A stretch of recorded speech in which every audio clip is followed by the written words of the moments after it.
Hello students, welcome to our channel. நாம் இன்றைக்கி இந்த பதிவில் 6ஆம் வகுப்பு தமிழ் அரையாண்டு பொதுத் தேர்வுக்கு பார்த்தீங்கன்னா அந்த மாடல் கொஷின் தான் பார்க்க போகிறோம். இதே சேம் கொஷின் உங்களுக்கு அரையாண்டு பொதுத் தேர்வுக்கு கேட்பாங்களான்னு கேட்டிங்கன்னா 100% இல்லை, 200% இந்த கேள்விகள் கேட்குறதுக்கு வாய்ப்புகள் இருக்குது. அப்படியேவும் உங்களுக்கு கேட்பாங்க. இது மாடல் கொஷினும் கேட்பாங்க. நீங்கள் இந்த வீடியோ ஸ்கிப் பண்ணாமல் ஃபுல்லாக பாருங்கள். எந்தெந்த கொஷின் எப்படி நீங்கள் படிக்கணும், எப்படி அப்ரோச் பண்ணணுன்றதை நான் உங்களுக்கு முழுமையாக சொல்கிறேன்.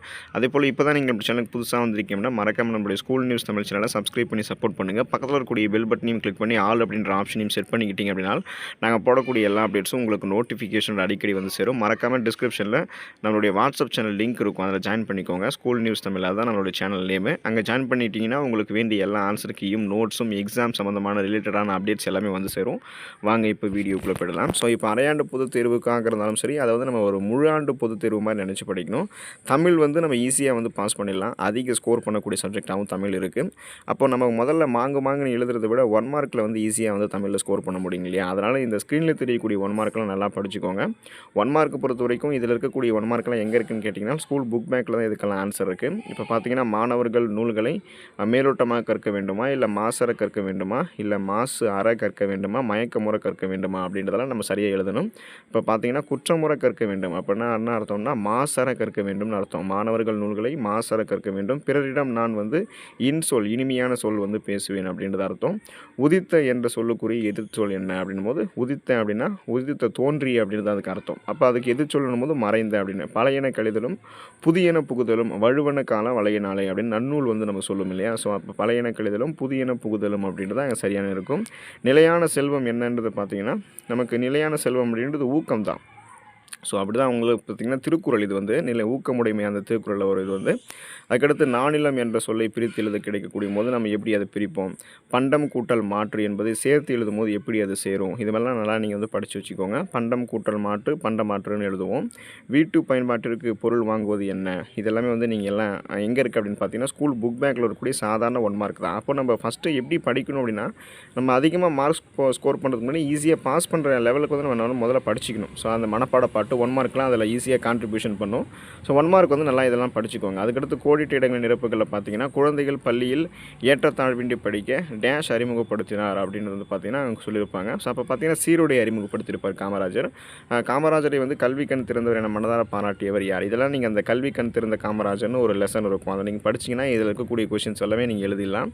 அதுக்கடுத்து பார்த்தீங்கன்னா 4 1 மார்க் இருக்குங்களா பசங்களா? ஸோ இது பார்த்தீங்கன்னா பொறுத்துக்க இந்த விடிவெளினா என்ன, மணல் என்ன, புயல் என்ன, பனிமூட்டம் என்னென்னு நெய்தல் சார்ந்த பகுதியும் சார்ந்த ஒரு மனப்பாட பாட்டில் அது ஒரு செய்யுள் இருக்கும். அதை நீங்கள் படிச்சிங்களாவே அந்த விடிவெளினா என்ன, மணல்னா என்ன, புயல்னா என்ன, பனிமூட்டம்னா என்னன்றது உங்களுக்கு அதில் தெரியும். அதை நீங்கள் 1 மார்க்கில் ஈஸியாக ஸ்கோர் பண்ணிட முடியும். அதுக்கப்புறம் ஏதாவது 6 வினாக்களுக்கு விடையில் எழுதணும் இல்லையா? 6 2 மார்க் எழுதணும். அதில் இந்த ஸ்க்ரீனில் தெரியக்கூடிய எல்லா கொஷினுமே சாய்ஸ் விடாமல் படிச்சுக்கோங்க. அப்போ தான் நீங்கள் அங்கே போய்ட்டு சாய்ஸ் விட்டு எழுதுறதுக்கு கரெக்டான ஆன்சர் எழுதுறதுக்கு உங்களுக்கு அது யூஸ்ஃபுல்லாக இருக்கும். இதில் பார்த்தீங்கன்னா இந்த காமராஜர் காலத்தில் தொடங்கப்பட்ட கல்வி நிறுவனங்கள் யாவை, நாம் யாருடன் நட்பு கொள்ள வேண்டும், போகி பண்டிகை எதற்காக கொண்டாடப்படுகிறது, மயங்கொலி எழுத்துக்கள் யாவை, ஆக்கம் யாரிடம் வழி கேட்டு செல்லும், ஆக்கம் அதர்வினாய் செல்லும், அசைவியலா ஊக்கம் உடையான்கண் உலை, அந்த மாதிரி பார்த்தீங்கன்னா ஊக்கமுடையான உலை. இது திருக்குறள். 4 நிலங்கள் என்பன யாவை, முடியரசன் சொல்லியிருப்பார். அலையையும் மேகத்தையும் மீனவர்கள் எவ்வாறு கருதுகிறாங்க, சிறு வணிக பொருட்கள்னால் என்ன, இது மாதிரி ஈஸியாக நீங்கள் எழுதலாம். அந்த கொஷின் எல்லாம் ஸ்க்ரீனில் தெரியக்கூடிய கொஷின்ஸும் எப்போதும் மறக்காமல் படிச்சுக்கோங்க. இதுதான் உங்களுக்கு கேட்பாங்க.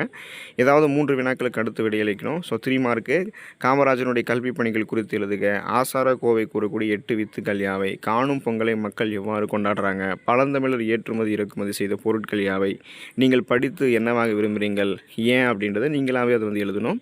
அதுக்கடுத்து பார்த்தீங்கன்னா மனப்பாட பகுதி தமிழில் ரொம்ப அதிக கான்ட்ரிபியூஷன் பண்ணுது. ஸோ இங்கே பார்த்தீங்கன்னா மன்னனும் மாசற கற்றோனும் சீர்தூக்கி பார்க்கின் மன்னனை விட கற்றோன் சிறப்புடையவன், மன்னனுக்கு தன் தேசமெல்லாம் சிறப்பில்லை, கற்றவருக்கு சென்ற இடமெல்லாம் சிறப்பு, கற்றவருக்கு சென்ற இடமெல்லாம் சிறப்புன்ற மாதிரி ஒரு மனப்பாட பாட்டு இருக்கும். அதாவது மன்னனையும் மாசற கற்றவனையும் நம்ம சீர்தூக்கி பார்த்தோம் அப்படின்னா மன்னனை விட நூல்களை கற்றவனுக்கு தான் சிறப்பு இருக்குது, மன்னனுக்கு தன்னுடைய தேசம் விட்டு வேறு எங்கே போனாலும் மரியாதை, ஆனால் கற்றவருக்கு சென்ற இடமெல்லாம் சிறப்பு இருக்கும் அப்படின்றது நமக்கு மூதுரை பாட்டில் பார்த்தீங்கன்னா ஔவையார் சொல்லியிருப்பாங்க. அதுதான் அந்த பாட்டு. ஸோ அதை நல்லா படிச்சுக்கோங்க. அதுக்கடுத்து சொல்லுகை என தொடங்கக்கூடிய திருக்குறள், ஒன்று திருக்குறள் இருக்கும், இன்னொன்று மனப்பாட பாட்டு இருக்கும். அதுக்கு நீங்கள் எப்போதுமே மனப்பாட பாட்டு அடி மாறாமல் ஒற்றுப்பிழை எல்லாம் எதுவும் இல்லாமல் எழுத்துப்பிழை இல்லாமல் எழுத கற்றுக்கோங்க. அதுக்கடுத்து பார்த்தீங்கன்னா ஏதாவது ஒரு கொஷின் 7 மார்க்கு, உழைப்பே மூலதனம் அப்படின்ற கதையை சுருக்கி எழுதலாம். இல்லைனா எய்தனார் சாய்ஸில் அண்ணா நூற்றாண்டு நூலகத்தை பற்றி சுருக்கமாக நம்ம எழுதலாம். அதுக்கடுத்து பார்த்தீங்கன்னா மீதி வந்து 17 மார்க். பிறந்தநாள் பரிசு அனுப்பிய உங்களுடைய மாமாவுக்கு நன்றி தெரிவித்து ஒரு கடிதம் வந்து நீங்கள் எழுதுறீங்க. அந்த கடிதம் எப்படி எழுதணும் அப்படின்றது உங்களுக்கு ஃபார்மேட் தெரிஞ்சிருக்கும். அன்அஃபிஷியலாக எழுதக்கூடிய கடிதம், அஃபிஷியலாக வந்து ஒரு வட்டார வளர்ச்சி அலுவலருக்கு எழுதுறது, அந்த மாதிரி வந்து ஆஃபீஸர்ஸ்க்கு எழுதுகிற கவிதைக்கான ஒரு பேட்டர்ன் வேறு, இதுக்கு வந்து பேட்டர்ன் வேறு. அதனால் அதுக்கேற்ற மாதிரி நீங்கள் நல்லா எழுதிக்கோங்க. அது எழுதலை அப்படின்னா பொங்கல் திருநாள் கட்டுரை எழுதலாம். அதுக்கடுத்து அனைத்து வினாக்களுக்கும் விடையளிக்கணும். 5 1 மார்க். அது வந்து பின்வரும் சொற்களை திருத்தி எழுதுக. தென்றல் அதில் வந்து 3 சீன் வராது, 2 சீன் வரும். நன்றி அந்த ரீ வந்து நகர ரீ வந்து லாஸ்ட்டாக வரும் பார்த்தீங்களா, அந்த இது வரும். கலைச்சொல் லைப்ரரினா நூலகம், எஜுகேஷன்னா கல்வி. சரியான விடையை தேர்ந்தெடுத்து எழுதுக. சிரம் என்பது என்ன? தலை. ஏன்னா அது வந்து ஒரு உறுப்பு. பூ வந்து மனம் வீசும். எந்த சுழி நான் வரும் அப்படின்றத நீங்கள் கரெக்டாக போடணும். விடுகதைக்கு விடை காண்க. ஸோ இப்போ இந்த கீழே இருக்கக்கூடிய விடுகதை வந்து எங்கே இருக்குன்னா நம்ம ஸ்கூல் புக்கில் இருக்குது. அப்போ அந்த விடுகதைகளை படித்து அதுக்கு வந்து எந்த விடை கரெக்டாக வரும்ன்றதை மேலே வந்து அவங்களே ஆப்ஷன் கொடுத்துருக்காங்க. அதை வச்சு நீங்கள் போடணும். அதுக்கடுத்து சொற்றொடரில் வந்து அமைச்சு எழுதணும் இல்லையா, அந்த பொங்கல் சோம்பல் அப்படின்றத வந்து நீங்கள் சொற்றொடரில் அமைச்சு எழுதுங்க.